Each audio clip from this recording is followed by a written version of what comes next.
Hola, ¿cómo les va? Bienvenidos a No Somos Nada, de podcast internacional de Canal 13 con eventuales sobrevuelos sobre la actualidad nacional. Hoy nuevamente junto a nosotros Paz Zárate, de nuevo a nombre de todo nuestro equipo. Paz, pues bienvenida, un abrazo bien sentido para ti y gracias por volver a acompañarnos hoy. Muchas gracias, Carlos. Contenta de volver a nuestro espacio a conversar sobre temas internacionales, cosa que disfrutamos todas las semanas. Como siempre decimos, las opiniones vertidas en este programa representan únicamente a quienes las emiten, no necesariamente representan la línea editorial de Canal 13, que es nuestra casa habitual. Cuando uno va a Buenos Aires, siempre salen temas. Buenos Aires es una de esas ciudades que una semana después tiene cosas que no habían la semana antes y así sucesivamente. El tema de esta semana en Argentina se llama Javier Milei. El libertario argentino que logró contra todo pronóstico superar la barrera de los 30 puntos porcentuales de votación en las primarias abiertas, simultáneas y obligatorias, las famosas PASO. Bien argentino esto, le podían decir primaria y todos entendíamos lo mismo. Y creó un terremoto político del que Paz y yo nos vamos a ocupar durante los primeros minutos de nuestro trabajo de este día. Yo lo primero que quiero destacar es que al final, con líderes del tipo Milei, siempre pasa lo mismo.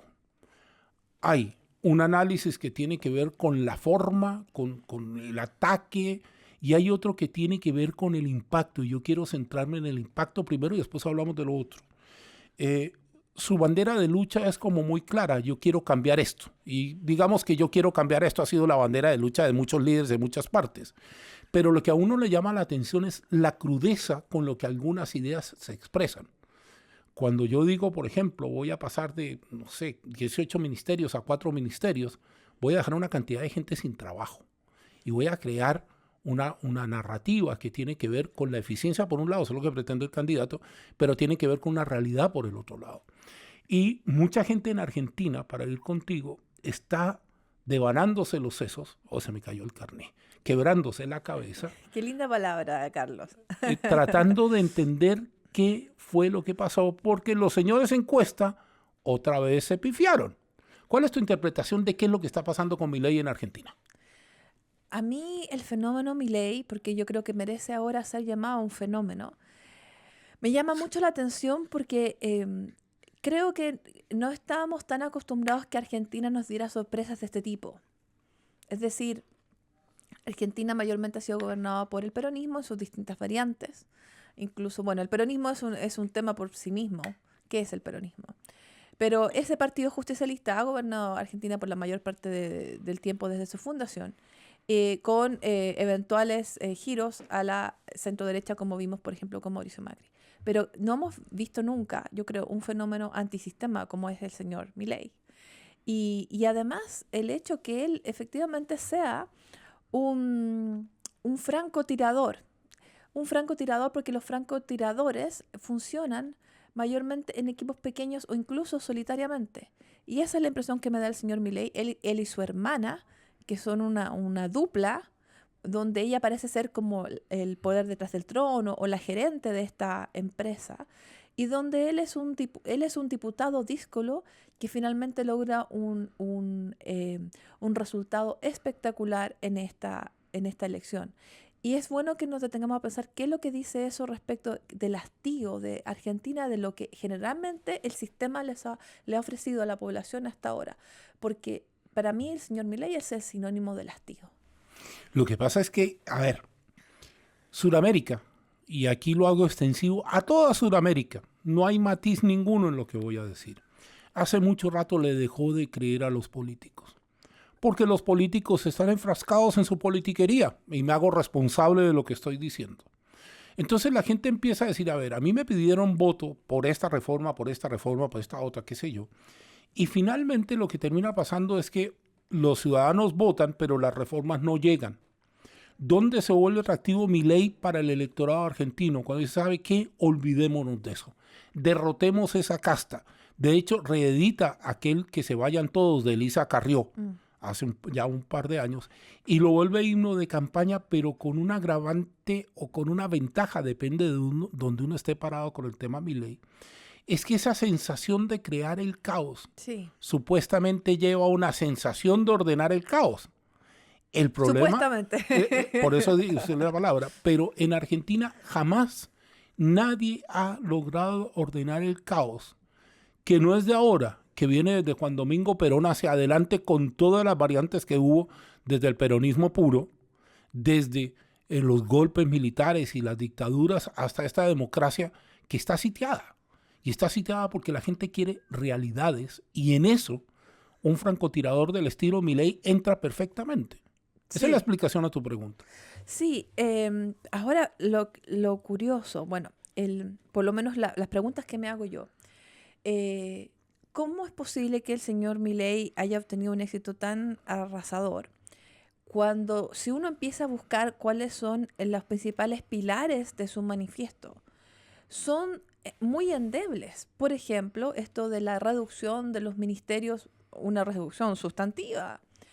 Por ejemplo, el que se acabe la agencia a cargo de la investigación, la ciencia y la tecnología en Argentina, o lo de cerrar el Banco Central. Es decir, el problema de Milei es que no hay fórmula de gobernabilidad en su manifiesto.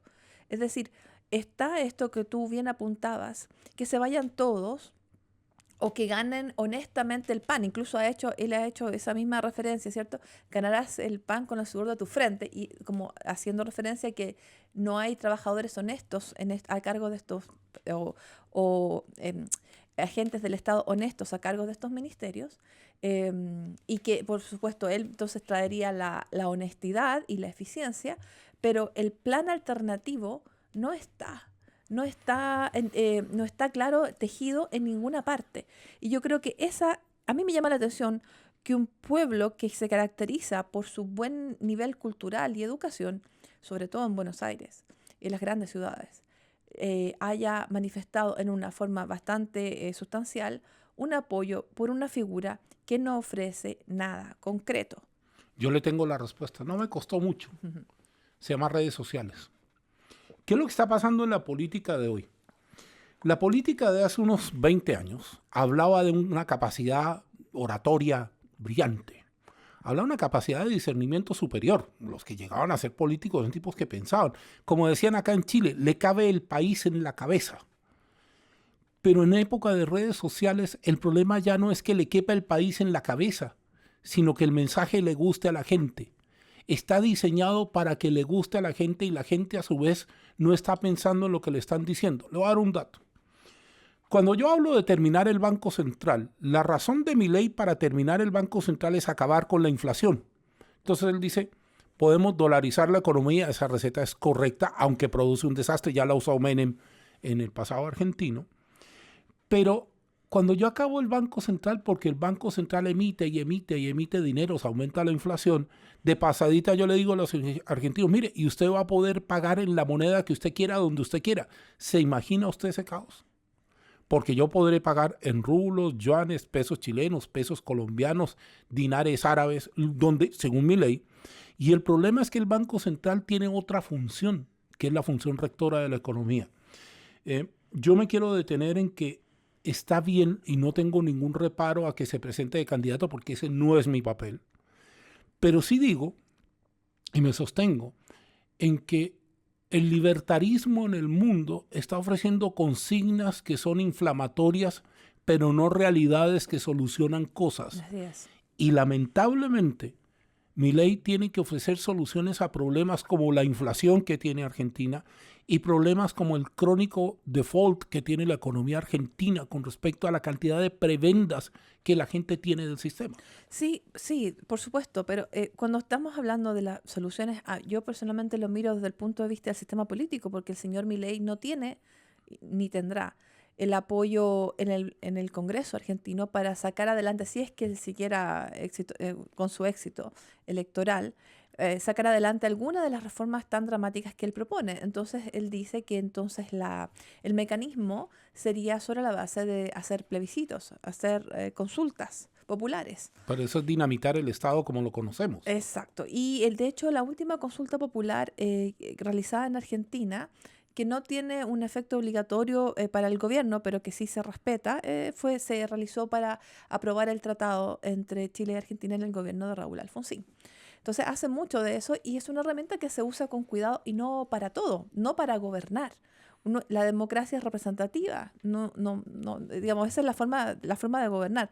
Y por lo demás, también está en la estructura de las provincias, en las cuales Milei tampoco tiene ningún espacio como para poder efectivamente llevar adelante un programa tan radical como lo que él propone. Yo creo que de Milei vamos a hablar mucho. De Milei nos va a ocupar, y ya de pasadita, para ir cerrando el tema de Milei y avanzar a los otros temas que tenemos hoy en la planilla del programa. Te hago una pregunta, Carlitos. Una cosa antes de cambiar de tema. No vamos a cambiar todavía de tema. Dime. ¿Sabes qué? Aparte de todo lo que me llama la atención de su falta de propuesta concreta, es decir, se lanza la gran idea y falta la propuesta concreta alternativa y la falta de apoyo en las bases, ¿te parece un poco extraño que una persona que se denomina libertaria, al mismo tiempo, por ejemplo, proponga esto de acabar con el aborto, por ejemplo, con las leyes que van en favor de las mujeres, siendo Argentina un líder regional en esa materia? A ver, yo tengo una posición personal con respecto al tema del aborto y tengo una posición personal con respecto al tema de las leyes. Las leyes, una vez aprobadas, salvo una razón ulterior de causa superior, no pueden ser derogadas. Sobre todo las leyes que hablan de derechos, y aquí me quiero detener. La ley no obliga a nadie a abortar. La ley le permite a una mujer en Argentina hacer una opción. Claro, ahora, así es. Me quiero detener con lo siguiente, pues se nos está pasando el tiempo de Milei y los tiempos del tango son agradables, pero hay otros temas. Cuando una persona comparece en televisión y dice, yo estoy listo para gobernar mañana, fue el último cartucho de dinamita que necesitaba la democracia argentina, porque yo tengo muy buena memoria. Eso se lo hizo Carlos Menem a Raúl Alfonsín y lo sacó del poder 6 meses antes. Eso le pasó a Fernando de la Rúa cuando no encontró ningún tipo de piscina para su proyecto reformatorio de Argentina. Y salió en helicóptero. Y tuvo que irse en helicóptero. Yo espero que Alberto Fernández llegue al final de su mandato. Concuerdo contigo. Can we talk in English in this next segment? Podemos hablar en inglés en el segmento que sigue en No Somos Nada. Soy un defensor acérrimo de la democracia. Me pueden cobrar las palabras. Entiendo que no conozco otro sistema mejor que este con todas las fallas que tiene. Entiendo además que la democracia se rige por personas que ocupan cargos y que quienes ocupan esos cargos deberían tener un mínimo de prestigio, de charme, de vestimenta, de calidades. Yo he quedado espantado esta semana en Estados Unidos con lo que aconteció en el estado de Georgia. No por la acusación en sí misma, porque era absolutamente previsible. Lo que me tiene muy complicado es que por primera vez, como siempre ha pasado con Trump, que tiene, eso lo estudié, 4 acusaciones y 91 cargos derivados de esas 4 acusaciones, se va a aplicar una ley que se llama la ley RICO, que es una ley contra estructuras mafiosas, que es una ley diseñada para ponerle coto a la corrupción y a lo que los norteamericanos, iba a decir gringos, que es la palabra con la que habitualmente los designamos, los estadounidenses, para ser exacto, para que no me enoje ningún mexicano, ningún canadiense, los estadounidenses llaman racketeering, que es la corrupción en sí misma. Presentar un cargo bajo la ley RICO tiene una gravedad inmensa si pensamos que esta persona, estoy hablando del expresidente Donald Trump, puede volver a ser presidente aunque tenga todos los cargos del mundo en su contra y aunque sea condenado por todos esos cargos. Quo vadis, Estados Unidos, a mí que me gusta esa frase porque es mía. ¿Para dónde vas, Estados Unidos? ¿Qué está pasando? Volviendo un poco a lo que hablábamos de Argentina y trasladando un poco a Estados Unidos, que hay tal fervor en la base ultra de un candidato que no es capaz de pensar lo que está viendo. Así es. Bueno, a mí lo de Georgia, como tú decías, era previsible. Hemos hablado aquí bastantes veces sobre los vericuetos judiciales en los cuales se encuentra el expresidente Trump. Y lo de Georgia se esperaba 2 semanas y así pasó desde la comparecencia que él tuvo en Washington por cargos federales, por el otro caso del ataque al Capitolio. Ahora, una cosa importante que sería bueno que reiteráramos es que en el caso de los cargos federales, es decir, el caso ataque al Capitolio y el caso de los documentos, que el caso Archivo Nacional, Ujú. de documentos que él se llevó a su casa. De Mar-a-Lago. Exacto. En esos dos casos es posible que el presidente, teóricamente posible, que un presidente se perdone a sí mismo por esos cargos federales, pero no se puede perdonar por los estatales. Acuérdate de una cosa. Acuérdate que al final de la administración Trump, cuando quedó el desastre después del 6 de enero, él estaba muy pronto a firmar un decreto presidencial que perdonaba a todo su entorno de todo lo que pasara. ¿Verdad? Y fue la prensa la que supo eso y se organizó un escándalo de aquellos y el señor Trump finalmente no lo pudo firmar. Así es, sí, así es. Bueno, en este caso, bueno, lo que los expertos en el sistema legal de Estados Unidos dicen es que es muy importante la separación entre las acusaciones que él tiene a nivel estatal, que son Georgia y Nueva York, varios casos en cada estado, y las acusaciones estatales, que son las que mencionamos, Archivo Nacional y ataque al Capitolio. Federales. Los federales, perdón. Entonces, en el caso de los primeros, que son los más graves, estos procesos se van a desarrollar durante la campaña presidencial. Ahora, si bien los casos estatales sería Georgia y Nueva York, él no se puede perdonar y son bastante graves también, sobre todo la de Georgia, lo que pasa es que se estima que esos procesos se paralizarían a la espera que los otros primero tengan su curso. Entonces, ese es el problema, que lo que yo creo es que este proceso tan importante no tengo tan claro que pueda continuar al mismo tiempo que continúan los demás en la campaña. Y son esos casos los que están revelando, los más graves, no el caso Stormy Daniels, sino los casos más graves, la conducta criminal. Y esos son los indicios, porque por eso han habido formalizaciones. La conducta criminal de Donald Trump y sus co-conspiradores o sus cómplices. Porque la verdad es que estamos hablando, como bien indica la ley RICO, de una estructura criminal, esos son los supuestos, estructura criminal para cometer un delito, donde hay un cabecilla, hay un propósito claro y toda una organización hacia un fin. A ver, hay mucha gente que a uno cuando saca estos casos y habla de estos casos, lo acusa de parcialidad. Entonces yo quiero aclarar que yo no soy parcial de nada. Yo agarro, leo, me documento y con respecto a esa documentación opino. No estoy diciendo que sea culpable o no, para eso hay un tribunal de justicia en los Estados Unidos.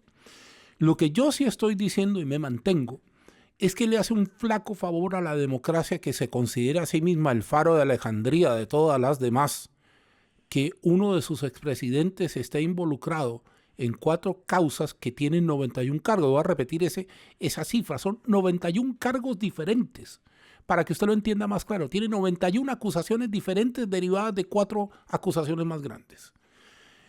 Mi pregunta es, ¿puede ser que una democracia se devore a sí misma? Pues sí, efectivamente, eso ha pasado un par de veces.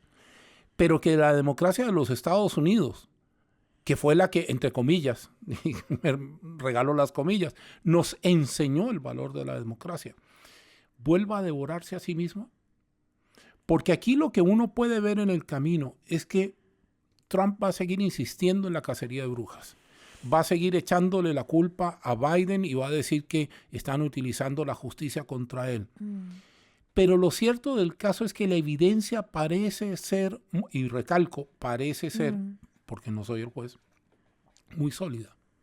¿Cómo puedo llamar yo a una persona que llama al secretario de Estado de Georgia y le dice, consígame los votos que necesito porque tengo que ganar?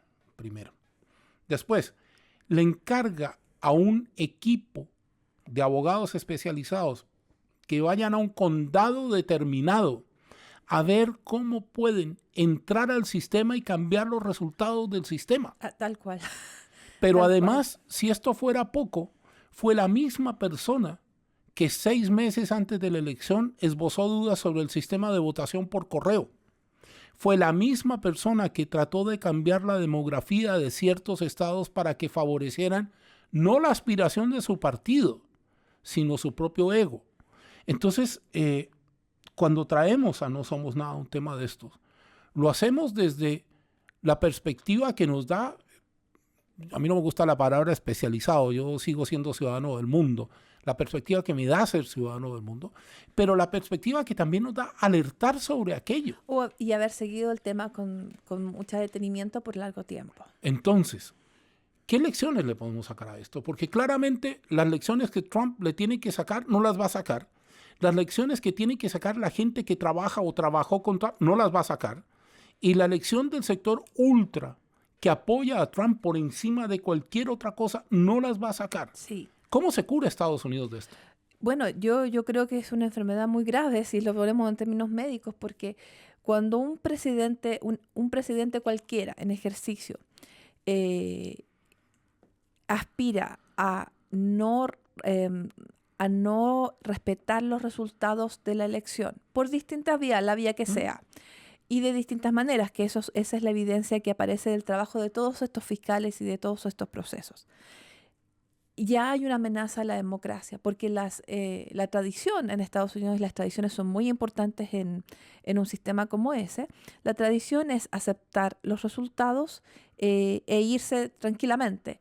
Y aquí lo que estaba pasando, y lo que todos fuimos testigos, es que no hubo una transmisión del mando con la normalidad que se esperaba, ¿sí? Le doy un caso. Al Gore contra George Bush, hijo. Al Gore podía seguir peleando, porque la diferencia era mínima. Podía seguir peleando quién sabe hasta cuándo. Sí. Y en algún minuto Gore dice, ¿sabe qué? Yo perdí. Y reconoció la victoria, dio una pelea, eso es cierto, pero se dio cuenta que no iba a ninguna parte. Y la dejó. Y reconoció a Bush como presidente de los Estados Unidos. Algo que Trump no ha hecho hasta ahora. Porque no acepta que perdió la elección. Y lo más generoso que le ha dicho a Joe Biden es el corrupto Joe. Y de ahí para arriba lo que usted quiera.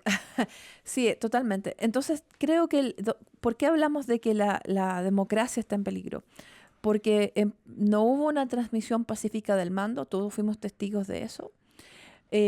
No lo hubo ni desde el punto de vista puramente legal, ni tampoco el punto de vista de los hechos, porque en la ceremonia donde debían certificarse los resultados se produjo el ataque al Capitolio con resultados de muerte. Eso es simplemente, eso es algo que sucedió, claro, es un hecho innegable. Y además, porque si es que todo sucede como está pintado según las encuestas, estas encuestas, las actuales, es tan grande la ventaja para el señor Trump, que definitivamente parece ser el candidato que seguirá, que vencerá las primarias y seguirá realizando su campaña. Y los casos en su contra, o al menos los casos federales, no estarán resueltos para el momento en que se produzca la elección. Así que existe la posibilidad que un presidente en ejercicio, si es que él saliera elegido presidente, se perdonara a sí mismo por crímenes gravísimos, entre esos el ataque al Capitolio. Entonces, si a nosotros alguien nos hubiera contado esta historia hace algunos años, yo creo que nosotros mismos lo hubiéramos dudado. ¿Cómo puede ser en una democracia tan estable una situación de tanto peligro para esa misma democracia y que venga de la cabeza? Porque esa sociedad jamás pensó que esto iba a pasar. La gracia entre comillas, porque uno a veces cuando habla bien de Estados Unidos, la gente cree que uno es pro-estadounidense y no lo soy. Admiro muchas cosas y otras que me cargan. Pero la gracia del sistema político de Estados Unidos era que confiaba en la honradez de las personas.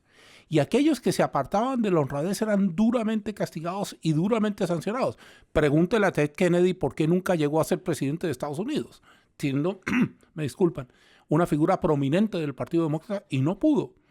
Y le pongo otro caso para que vea cómo va cambiando la cosa. Hay no me acuerdo si es diputado o senador, el señor Santos, que todo su currículum es mentira, todo lo que utilizó en campaña es mentira y lo eligieron y no lo pueden tocar porque lo eligieron.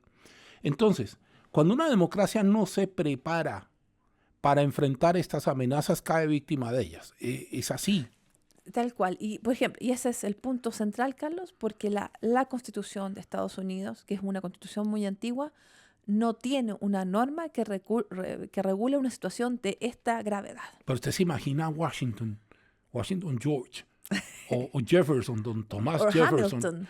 o Hamilton, o Mr. Benjamin Franklin, discutiendo en Filadelfia, oiga, ¿y si este sale ladrón, qué hacemos? Porque, ojo, no estoy diciendo ni que sea ladrón, ni mucho menos, no, estoy diciendo simplemente que hay que ponerse en distintos supuestos. Esa discusión nunca se dio. Y nunca se dio modernamente porque incluso Nixon, cuando tiene que renunciar a la presidencia, lo hace agobiado por las pruebas y Nixon entiende que no tiene futuro. Así. Mr. Clinton, agobiado también por esas mismas, una situación parecida, no igual, no renuncia, pero queda en el descrédito absoluto y se tiene que dedicar prácticamente a cosas muy al margen de la política.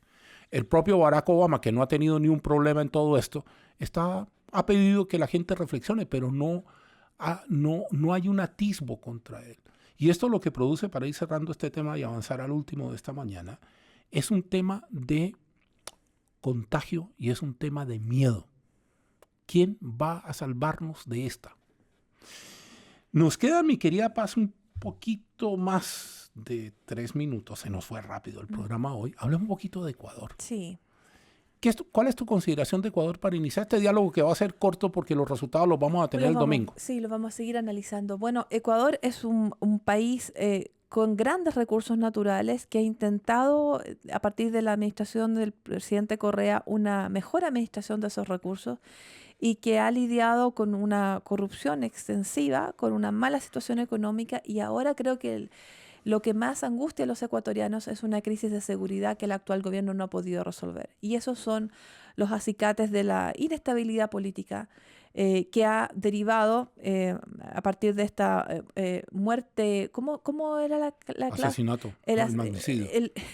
Sí, hay un magnicidio, pero antes de eso hubo una... ¿Un ataque? No, cuando se sacó el presidente Lasso mató al Parlamento, y el Parlamento... La ley de muerte cruzada. La muerte cruzada, exacto, que permite que se abran elecciones anticipadas y este presidente o presidenta que se elija solamente durará el tiempo que le quedaba al presidente Lasso, que es 1 año y medio. Así que sigue la inestabilidad para Ecuador. Yo me iría con que es una elección bajo el miedo y el narco. Sí. Y es indudable que Ecuador tiene miedo, es indudable, porque me tocó vivirlo, no me lo contaron. Es indudable el clima de miedo que hay cuando matan a un candidato presidencial. Sobre todo cuando el Estado, a quien corresponde la seguridad de los candidatos, no dio ninguna muestra de eficiencia. Ahora, hablando del narco, es hora de que en el continente comencemos a pensar en cómo nos vamos a poner todos de acuerdo para enfrentarlo.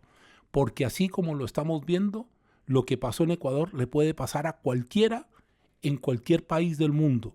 Y no importa lo sólida que parezca la democracia, finalmente siempre puede pasar que una amenaza la supere. Así es. Bueno, el Ecuador actualmente lidia con un crecimiento en el último año de los asesinatos violentos de un 250%. Por supuesto que esa es la marca definitoria de esta elección.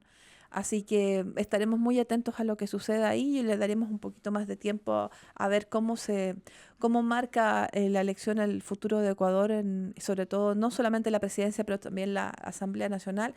Y todo parece indicar que la ganadora de esta elección sería una representante del correísmo. Así que veremos qué pasa. Óigame, yo soy fanático del ballet, pero no voy mucho. Pero cuando comenzábamos el programa, usted me mencionó que hay un encuentro muy importante de ballet acá en Santiago. Sí, para nuestros amigos que escuchan nuestro podcast queremos recomendarles un evento único. Visitan Chile figuras las más destacadas del mundo de ballet de distintos países en un evento que esta es su cuarta versión, la Gala Internacional de Ballet de la Municipalidad de Providencia en el Teatro Oriente, un evento único y todavía quedan algunas entradas por si quieren ir a ver algo maravilloso, un popurrí de estrellas que de otro modo no se congregarían en Chile. Bien, nos sonoriza Jorge este sonido maravilloso. Hoy volvió de sus vacaciones, está Matías encargado de la parte visual del programa. Nuestro editor es Nicolás Soto. También le damos un saludo a Bárbara y Anita, que se encargan del tráfico de redes. Sí. A Jorge Saavedra, que nos coloca en vivo, si nos está viendo en vivo. Soy Carlos Ardet Paz, nos comenzamos a despedir. Muchas gracias a todo nuestro equipo por trabajar cada semana para traerles a ustedes este programa, esta conversación. Y nos vemos la próxima semana en otro No Somos Nada.